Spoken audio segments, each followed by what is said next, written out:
रखा हौसला वो मंजर भी आएगा, प्यासे के पास चलकर समंदर भी आएगा, थक कर न बैठे एग्जाम से लड़ने वाले मुसाफिर, नंबर भी मिलेंगे और मिलने का मजा भी आएगा। जय हिंद दोस्तों, क्या हाल है भैया, स्वागत है आपका 10th क्लास में।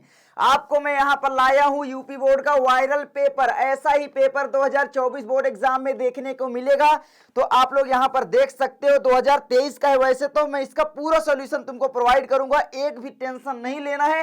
बिल्कुल ऐसा ही पेपर आने वाला है, देख लेना, चाहे पछताना मत, वीडियो को पूरा देख लेना मेरे भाई, ठीक है।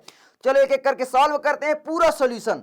तो यहां पर सबसे पहले आपको मैं बता दूं भैया, 70 का पूर्णांक होता है, 30 नंबर स्कूल से मिलते हैं, 3 घंटे 15 मिनट का समय मिलता है, बाकी चीजें आप जानते हो, इसको पढ़ लेना, ठीक है। तो यहां पर सबसे पहले आता है आपका खंड आ, जो कि आपका 20 अंक का होता है, देख सकते हो। ये एक एक नंबर के 20 प्रश्न आते हैं, बहुविकल्पी यानी एमसीक्यूज टाइप, ठीक है। तो चलो सबसे पहला प्रश्न देखो यहां पर, रसमीमांसा के लेखक हैं, कौन है भैया रसमीमांसा के लेखक? बिल्कुल सिंपल, आचार्य रामचंद्र शुक्ल जी हैं रसमीमांसा के लेखक। आप लोग जानते हो रश्मिमांसा त्रिवेणी सूरदास, ये क्या है, इनकी कौन सी विधा है? आलोचना, तुमको पता होगा। आगे दूसरा है भैया, तितली कृति की विधा है, क्या है भैया? तितली जयशंकर प्रसाद जी की रचना है, ये कौन सी विधा है? यहाँ पर कहानी में भी टिक लगाया है बच्चे ने, और उपन्यास में भी। तो भैया जीवनी नाटक इसमें भी, तो भैया कौन सी है यहाँ पर? तो तितली जो है भैया उपन्यास विधा की रचना है, याद रख लेना कौन सी भैया, उपन्यास विधा की रचना है। चलिए आगे बढ़ते हैं, और ये किसकी है? जयशंकर प्रसाद जी की। आगे देखिए दोस्तों, यहां पर तीसरा है, डॉक्टर राजेंद्र प्रसाद लेखक हैं। एक चीज बताना चाहूंगा, तुमको पता होगा भैया previous year question paper board exam की दृष्टि से बहुत ज्यादा इंपॉर्टेंट होते हैं, इसलिए तुमको प्रीवियस ईयर क्वेश्चन पेपर हमेशा सॉल्व करना है। और मैं तुम्हारे साथ के साथों सेट सॉल्व करवा रहा हूं 2023 के, ऐसा कोई नहीं करवा रहा है। तो चैनल को सब्सक्राइब करके लाइक करके ठोक देना, और अपने दोस्तों के पास शेयर कर देना, ठीक है। तो चलो यहाँ पर देखते हैं, यहाँ पर तो डॉक्टर राजेंद्र प्रसाद लेखक हैं, किसके भैया? गांधी जी की देन के, या फिर हिंदी साहित्य का इतिहास, हिंदी साहित्य विमर्श, इंद्रजाल, इसके तो जयशंकर प्रसाद जी हैं। तो भैया गांधी जी की जो देन है, इसके लेखक हैं डॉक्टर राजेंद्र प्रसाद जी, ठीक है। और हमारे चैप्टर कौन सा लिखे, जल्दी से बताओ? मित्रता, भारतीय संस्कृति, ममता, कौन सा चैप्टर है? जल्दी से बताना कमेंट करके। आगे बढ़ते हैं, चौथा साहित्य और कला रचना है, किसकी रचना है भैया? पद्मलाल पूर्णलाल बख्शी, सुमित्रा नंदन पंत, भगवत शरण उपाध्याय, जयप्रकाश भारती। तो यहाँ पर भैया बच्चे ने 3 में टिक लगाया था, अब पता नहीं क्या है, ठीक है। तो 3 में तुमको कभी नहीं लगाना। एक गलती कभी मत करना कि भाई OMR सीट आ रही है अब की बार, तो ये इसमें भी आई थी, बच्चे का पूरा गलत हुआ होगा भाई, 2 में कैसे टिक लगा सकता है? तो उसमें गोला जब भरना तो एक बार भर देना, उसके बाद अगर तुमको आ भी रहा है ना उसका आंसर, तो नहीं भर पाओगे, क्योंकि अगर तुमने डबल में किया तो वो ऐसे भी गलत हो जाना है उसको, ठीक है। तो ऐसी गलती मत करना, बहुत ही सोच समझ के आंसर लिखना, क्योंकि फिर दोबारा मौका नहीं मिलेगा विनोद, ठीक है। तो आगे बढ़ते हैं, तो भैया साहित्य और कला जो रचना है वो है भगवत शरण उपाध्याय जी की, याद रख लेना, बहुत ज्यादा इंपॉर्टेंट है। उसके बाद तुम्हारा आता है भैया 5वें नंबर का क्वेश्चन, शुक्लोत्तर युग के लेखक हैं, शुक्लोत्तर युग के लेखक, शुक्ल युग का नहीं, शुक्लोत्तर युग, शुक्ल युग के लेखक भी याद कर लेना, जयशंकर प्रसाद, आचार्य रामचंद्र शुक्ल, ठीक है, प्रेमचंद जी, ये सारे बहुत इंपॉर्टेंट हैं। तो जल्दी बताओ शुक्लोत्तर युग के लेखक कौन है भैया? तो राधाचरण गोस्वामी, चतुर्सेन शास्त्री, देखो यहाँ पर बच्चे भी डबल में टिक। तो यहाँ पर भैया आ जाता है आपका धर्मवीर भारती, मैं बताए दे रहा हूँ, ठीक है। आगे बढ़ते हैं, यहाँ पर 6वें नंबर का क्वेश्चन, रीतिकालीन कवि हैं, तो कौन है भैया? तो यहाँ पर टिक तो लगाया गया है पद्माकर में, कृष्णदास जायसी, केदार भट्ट। तो जल्दी बताइए रीतिकालीन कवि कौन है? तो यहाँ पर आप लोग याद रख लेना मेरे भाई कि जो रीतिकालीन कवि हैं वो हैं पद्माकर जी, तो ये इसका सही था, ठीक है। देखो मैं भी क्वेश्चन पेपर जो लाता हूँ प्रीवियस ईयर का, वो किसी बच्चे से मांग कर ही तो लाता हूँ आपके लिए, ठीक है। तो यहाँ पर जल्दी से इसीलिए बोलता हूँ लाइक कोई करो यार, बहुत मेहनत से मिलता है पेपर। आगे तुम्हारा आता है भैया 7वें नंबर का क्वेश्चन, छत्रसाल दशक के रचयिता हैं, जल्दी से बताइए जी। मतीराम, भूषण, घनानंद, हरिऔध जी। तो छत्रसाल दशक के रचयिता कौन है? बच्चे ने यहाँ पर किया है भैया हरिऔध, जो कि बिल्कुल गलत है। कौन है भैया? भूषण जी हैं, ठीक है। तो भैया इसको मिस्टेक हो गई, थोड़ा सा लगता है। आगे है 8वें नंबर का क्वेश्चन, तार सप्तक के संपादक हैं, तो तार सप्तक के संपादक कौन है जी, जल्दी बताइए। तो तार सप्तक के जो संपादक है सच्चिदानंद हीरानंद वत्सैन यानी गे जी हैं, तो कोई दिक्कत नहीं लेना है। उसके बाद तुम्हारा आता क्या है भैया, सुमित्रा नंदन पंत की रचना है, कौन सी रचना है? ज्ञानदीप, युगवाणी, प्रेम वाटिका, क्षणदा। तो जल्दी बताइए सुमित्रा नंदन पंत की कौन सी रचना? क्षणदा जो निबंध है महादेवी वर्मा की है, तो हो नहीं सकता। तो 9वें का सही क्या हो जाएगा? युगवाणी हो जाएगा क्या? जल्दी बताओ सही है कि नहीं, जल्दी से कमेंट करके मुझे बताना। हाँ सही होगा, देख लेना, बताना मुझे। 10वां स्मृति की रेखाएं साहित्य की विधा है। तो देखो मैं बता दूं ना, कुछ लेखक जिनकी रचनाएं हमेशा पूछी जाती हैं, जयशंकर प्रसाद, आचार्य रामचंद्र शुक्ल, सुमित्रा नंदन पंत, महादेवी वर्मा, ये ऐसे लेखक है ना जिनकी रचनाएं हमेशा हमेशा हमेशा पूछी जाती हैं और पूछी जाएंगी। तो इनकी रचनाएं पूरी याद कर लो मेरे भाई, ठीक है, वरना पछताना पड़ेगा। आगे है जितने पाठ्य पुस्तक में लेखक हैं उनकी तो याद ही होना चाहिए। तो आगे तुम्हारा आता है भैया सिंपल 10वां, स्मृति की रेखाएं साहित्य की विधा है किसकी भैया, तो यहाँ पर संस्मरण ही है और ये रचना महादेवी वर्मा की है, तुमको पता ही होना चाहिए। आगे हमारा आता है 11 नंबर क्वेश्चन, करुण रस का स्थायी भाव है, जल्दी बताइए जी। भय, निर्वेद, विस्मय, शोक। करुण रस का स्थायी भाव, करुण का मतलब भैया शोक, करुणा मनाना है ना, तो भैया शोक, शोक कहाँ गया भैया, ये है करुण रस का स्थायी भाव, विकल्प नंबर डी सही है। आगे बढ़ते हैं 12, पीपर पात सरिस मन डोला में अलंकार है, पीपर के पत्ते के समान या जैसा मन डोला, उससे तुलना की जा रही है ना, तो क्या हो जाएगा यहाँ पर, बिल्कुल सिंपल याद रख लेना भैया, पीपर के पत्ते के समान मंडोला, मतलब भैया यहाँ पर हो जाएगा आपका उपमा अलंकार, ये विकल्प सही लगाया था बच्चे ने। आगे 13 है, सुन केवट के बैन प्रेम लपेटे अटपटे बिसरे करुणा ऐन चितई जानकी लखन तनु, कौन सा यहाँ पर भैया छंद होगा, रोला सोरठा सवय या कुंडलिया, जल्दी से बताइए जी। तो यहाँ पर याद रख लेना, देखो तुम्हें मात्रा गिननी आना चाहिए। अब यहाँ पर तुम मात्रा गिन सकते हो भाई, देखो एक मात्रा हो गई, एक मात्रा हो गई, उसके बाद ये 2 मात्रा हो गई, यानी गुरु हो गया, एक मात्रा, ये 2 मात्रा गिनी जाएगी, ये 2 गिनी जाएगी, ये 1 गिनी जाएगी, तो कितनी मात्रा हुई, 1 2 2 4 1 5 6 7 8 9 10 11, मतलब 11, प्रथम चरण में 11 मात्रा हुई। इसी तरीके से इसमें गिन लो भैया, गिन के बताना, मैं बता दे रहा हूँ सोठा छंद है। अब इसका लक्षण जो है मुझे कमेंट करके बताना, मात्रा गिनना मैंने तुमको बता दिया, ठीक है। आगे बढ़ते हैं, आगे हमारा आता है 14 नंबर क्वेश्चन, अनुचर शब्द में प्रयुक्त उपसर्ग है, कौन सा होगा भैया। और हाँ, इसमें 4 चरण होते हैं, ये भी याद रख लेना, 4 चरण होते हैं इसमें, ठीक है। तो ये है अनुचर शब्द में प्रयुक्त उपसर्ग कौन सा होगा, अनु प्लस चर, अनुचर, तो अनुचर, अनु, ठीक है, तो हो गया अनु।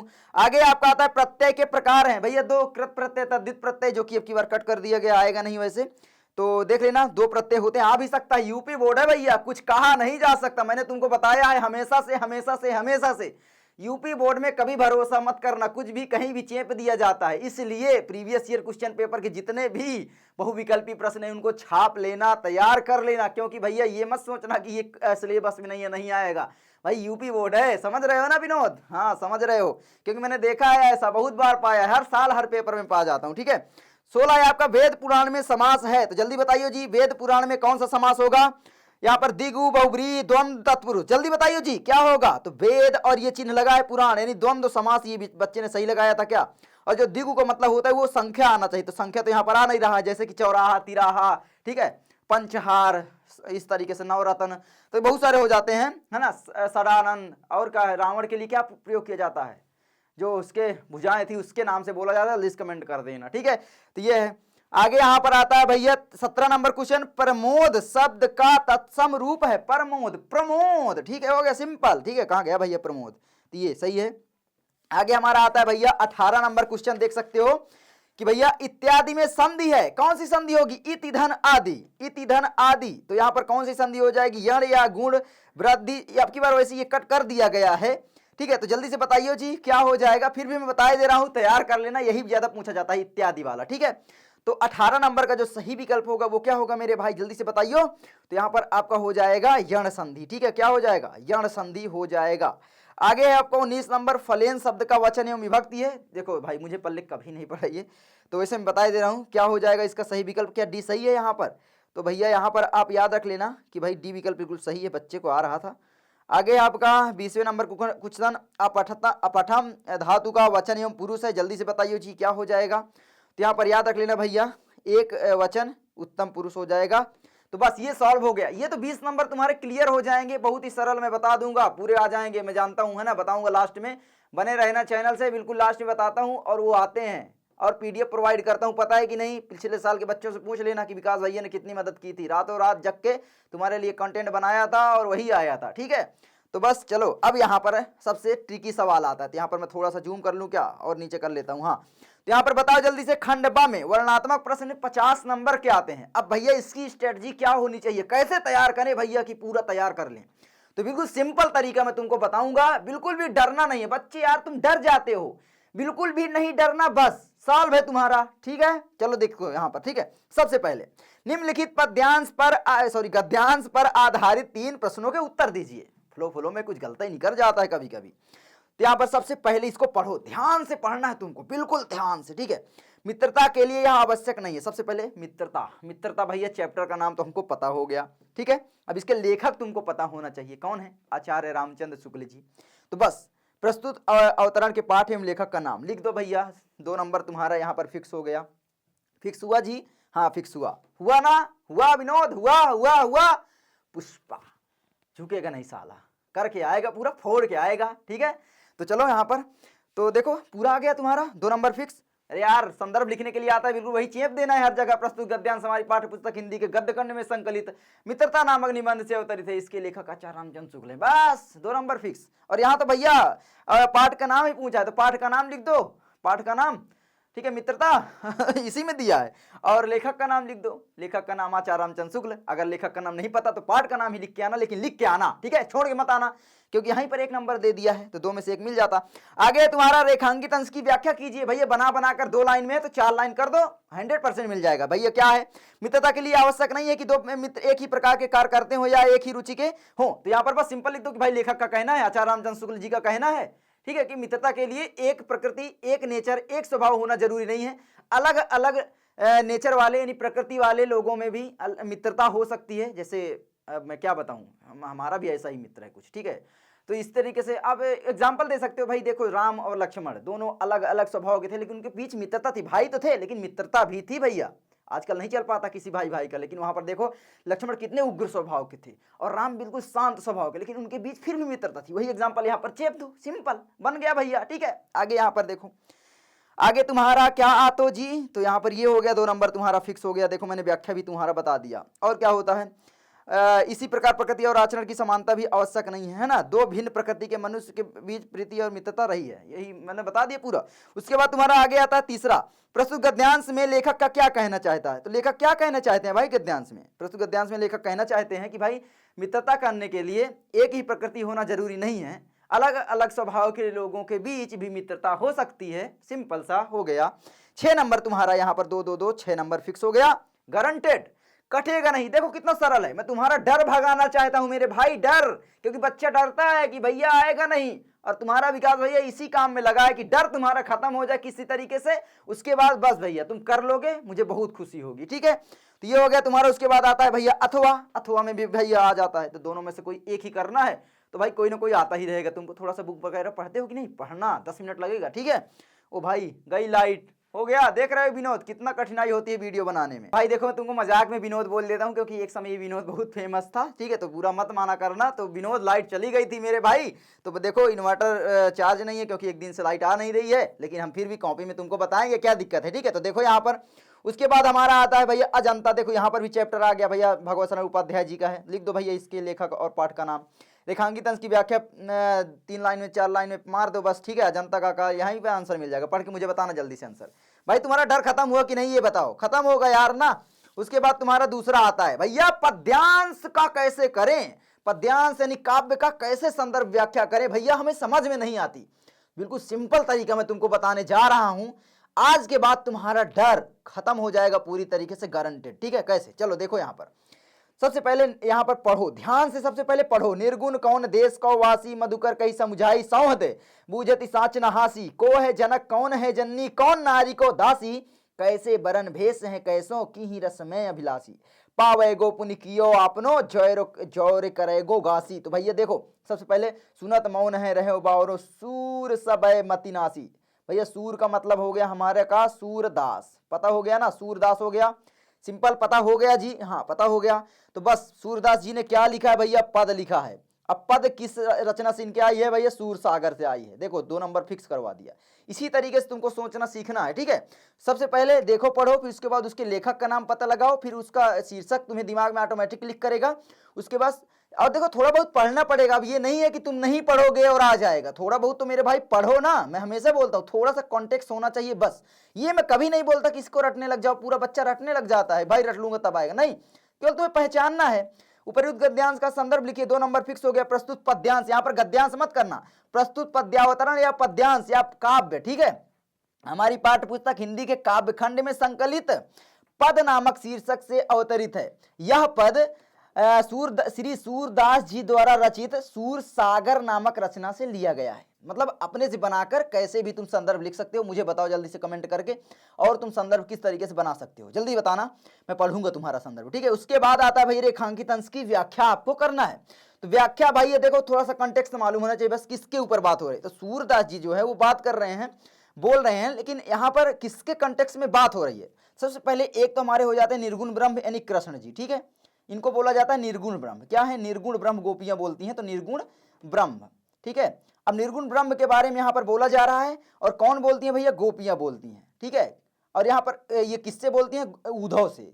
यहाँ पर उद्धव जी आ जाते हैं, ठीक है। अब यहाँ पर बस कॉन्टेक्स्ट मिल गया हमको, सिंपल सा। देखो निर्गुण कौन देश का वासी, तो यहाँ पर भैया जो गोपियां हैं वो उद्धव से पूछ रही हैं कि हे उद्धव, मतलब उद्धव जो है ना वहां पर जाकर फिर वापस आए थे जो है ना, तो वहां पर गोपियां फिर थी, सभी गोपियां फिर पूछने लगी भाई, है ना, क्योंकि भाई सखा रूप में जब थे कृष्ण तो भाई खेला करते थे उनके साथ, है ना, उनके साथ बहुत मतलब गस्ती करा करते थे, कपड़े वगैरह चुराया करते थे, ठीक है, चुट्टे थे कुछ, ठीक है। तो यहाँ इस तरीके से, तो निर्गुण कौन देश का वासी, तो भाई कौन है वह निर्गुण ब्रह्म, ठीक है, किस देश का रहने वाला है, उस उनके बारे में जानना चाह रही गोपियां। तो तुम लिख सकते हो कि भाई सूरदास जी उद्धव के माध्यम से, या गोपियां उद्धव जी से पूछ रही हैं कि भाई वह निर्गुण ब्रह्म किस देश का रहने वाला है, कौन देश को वासी है ना, किस देश का रहने वाला है। मधुकर कहीं समुझाई सौदे, हम तुमको कसम दिलाकर बोल रही हैं कि भाई सच सच बता दो, यानी बूझती साँच न हासी, को है जनक, यानी कौन है उनका पिता, कौन है जननी, उनकी माता कौन है, कौन नारी, को दासी मतलब उनकी नारी यानी उनकी पत्नी कौन है, और को दासी, और उसकी कितनी दासियां हैं, कौन दासियां हैं, ये सब मतलब प्रश्न सभी के होते हैं ना भाई।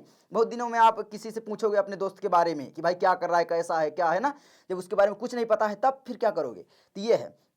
उसके बाद कैसे वरण भेष है कैसो, उसका वरण भेष कैसा है, कि रस में अभिलाष, वो किस रस में ज्यादा रुचि रखता है, ठीक है। पावेगो पुण्य कियो आपनो, पावेगो मतलब छल कपट अगर तुमने थोड़ा सा भी किया ना, जौरे करेगो गासी, जो भी तुम करोगे उसका तुम फल अवश्य पाओगे, इसलिए कभी भी हमसे छल कपट करने की कोशिश मत करना। उसके बाद है भैया क्या सुनत मौन है रहो बावरो, मतलब जो उद्धव हैं वो बहुत ज्ञानी अपने आप को मानते थे, लेकिन जब गोपियां इस तरीके के प्रश्न करती हैं, इतना ज्ञानवर्धक प्रश्न करती हैं, तो जो है उद्धव जी थे वो भाई बिल्कुल मौन हो जाते हैं, कि भाई उनका मतलब जितना भी ज्ञान था सारा का सारा धरा रह जाता है। तो बस लिख दो कि भाई उद्धव जी यहाँ पर क्या है, सन्न रह जाते हैं बिल्कुल गोपियों के ऐसे प्रश्नों से, मतलब बिल्कुल बावरे जैसे हो जाते हैं। तो यहाँ पर है पावे गो पुनि कियो आपनो, यहाँ पर सुनो सुनत मौन है रहे बावरो, सूर सवे मति नासी, इनकी मति पूरी भ्रष्ट हो गई, नष्ट हो गई, उन गोपियों के सामने उनका पूरा ज्ञान रखा रह गया, ऐसे, ठीक है। बस ये हो गया व्याख्या, 2 नंबर फिक्स हो गया। अथवा थोड़ा सा करके बना कर अच्छे से लिख देना। निर्गुण ब्रह्म के वर्णन में क्या कठिनाई व्यक्त की है, निर्गुण ब्रह्म के वर्णन में सिंपल सी कठिनाई यही व्यक्त की है कि भाई यहाँ पर वो जानना चाह रहे हैं कि किस देश का रहने वाला, क्योंकि उसके बारे में कुछ पता नहीं है, किस देश का रहने वाला, उनके पिता कौन है, माता कौन है, ये सब जानना चाह रही है, वही कठिनाई आ रही है यहाँ, ठीक है। तो हो गया सिंपल, 2 नंबर ये भी फिक्स हो गया। अब उसके बाद अथवा देखो कॉन्टेक्स्ट थोड़ा बहुत तो तुमको पढ़ना पड़ेगा, बहुत इंपॉर्टेंट है ये वाला, याद कर लेना, हो सकता है तुम्हारे एग्जाम में ही आए। अथवा चीटी, भैया ये सुमित्रानंदन पंत जी का है, याद होगा ना तुमको, सुमित्रानंदन पंत जी का चीटी, और एक है चंद्रलोक में प्रथम बार, तो ये चीटी वाले चैप्टर से है, ठीक है। चीटी एक है चंद्रलोक में प्रथम बार, 2 इन्होंने शीर्षक लिखा है, ठीक है। अब चीटी को देखा, देखो इसको कर लेना, मुझे बताना, वैसे इतना इंपॉर्टेंट ये है नहीं, लेकिन 2 में से एक सरल ही आएगा, तुम टेंशन मत लेना, इसको भी सॉल्व कर लो, ठीक है, इंपॉर्टेंट है, तो ये कर लो। संदर्भ रेखांकित अंश की व्याख्या का भी के बारे में जो भी पूछ रहा है पढ़ लो। उसके बाद तीसरा बहुत इंपॉर्टेंट भैया 5 नंबर का आता है, देख सकते हो, और ये अथवा में देता है, सबसे इंपॉर्टेंट बात है, एक ये देखो दिया है और इधर एक ये दिया है, देख सकते हो, ठीक है, अथवा में भी दिया है। तो भैया इसमें से किसी एक को करना होगा, अथवा में दिया है ना यहाँ पर, ये देखो। तो अब यहाँ पर सबसे पहले देखो आता है ये संस्कृत गद्यांश का संदर्भ सहित हिंदी में तुमको अनुवाद करना है, 2 नंबर का संदर्भ करेगा, 3 नंबर इसकी अनुवाद करने के लिए मिलेगा। तो यहाँ पर सिंपल सा भैया ये वाराणसी वाले चैप्टर से है, देख सकते हो, ये वाराणसी सुविज्ञात प्रजन वाराणसी वाला चैप्टर हो गया, और एक भारतीय संस्कृति, क्या भारतीय संस्कृति जो मान लो, ठीक है, उस चैप्टर को भी तैयार कर लेना, बहुत इंपॉर्टेंट है। इन्हीं 2 में से 100% नहीं 1000% मैं कहता हूं कि आएगा ही आएगा, इसलिए इसका अनुवाद करना सीख लेना भैया, 5 नंबर फिक्स कर लेना, ठीक है। देख सकते हो ये सारा चीज कि भाई वाराणसी सुविज्ञाता प्राचीन नगरी, वाराणसी प्राचीन की सुविज्ञात प्राचीन नगरी है ना। इसके बाद ये सब देख लेना, ठीक है, मतलब कर लोगे तुम लोग यार, ठीक है, क्वेश्चन बैंक या गूगल कर लोगे, मिल जाएगा। अब यहाँ पर वीडियो बड़ी हो जाएगी, ठीक है, इसीलिए मैं नहीं कर रहा हूँ। उसके बाद आगे हमारा आता है, देखो ये देखो आम, राष्ट्रद्रोह, यमन राजा, एक ये है, इसको भी कर लेना, ठीक है। अथवा में दोनों में ये वाला तो तुमको आ ही रहा होगा, ये वाला, ठीक है, देख रहे हो बिल्कुल सरल है। उसके बाद भैया क्या आता है चौथा, दिए गए संस्कृत पद्यांश का संदर्भ से हिंदी में अनुवाद। ये पद्यांश यानी काव्य पूछा जाएगा, संस्कृत काव्य, ठीक है। ये मतलब श्लोक रहेगा, उसका तुमको अनुवाद लिखना पड़ेगा, संदर्भ लिखना पड़ेगा। किस चैप्टर से है, बस इसमें यही होगा। आपदो दूरगामी च साक्षरो न च पंडितः अमुखा स्फुट वक्ता च यो जानाति स पंडितः। किससे है, क्या है, मुझे कमेंट करना। उसके बाद अथवा देखो, इन दो लोगों को तैयार कर लो। और दो बता दूं, एक भैया है मुझे याद नहीं आ रहा, देख रहे हो, दिमाग कभी कभी नहीं कि भाई दिमाग चला जाता है मतलब कहीं पर, तो वहीं चला गया, पता नहीं कहाँ चला गया। अरे यार वो बहुत अच्छा है, मुझे याद नहीं आ रहा है, तुम बताना जल्दी दो, मैं किसको बताना चाह रहा हूँ। वैसे आप सर्च करोगे यूट्यूब में मिल जाएगा, ठीक है, कि भाई विकास भैया से ये सब।